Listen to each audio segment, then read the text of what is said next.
দুই হাত তুলে দোয়া করেই যদি সব সমস্যার সমাধান হতো, তাহলে রাসূল সাল্লাল্লাহু আলাইহি সাল্লাম নিজে কখনো জিহাদের ময়দানে নামতেন না, মসজিদের কোণে বসে শুধু দোয়া করতেন।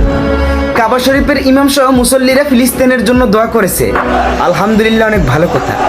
আল আকসা মুসলমানদের প্রথম কেবলা, আর সেই কেবলাকে রক্ষা করতে গিয়ে যুদ্ধ করতেছে ফিলিস্তিনের ছোট ছোট মাসুম বাচ্চারা, আর আমরা বিশ্বের 200 কোটি মুসলমানরা চেয়ে চেয়ে তার শুধু তামসা দেখতেছি।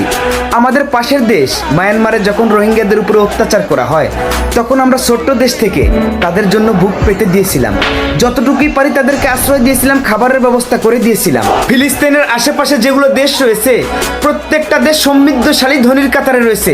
তারা যদি ইচ্ছা করে ফিলিস্তিনের শিশুরা যুদ্ধে মারা যাবে, কিন্তু কখনো না খেয়ে মারা যাবে না।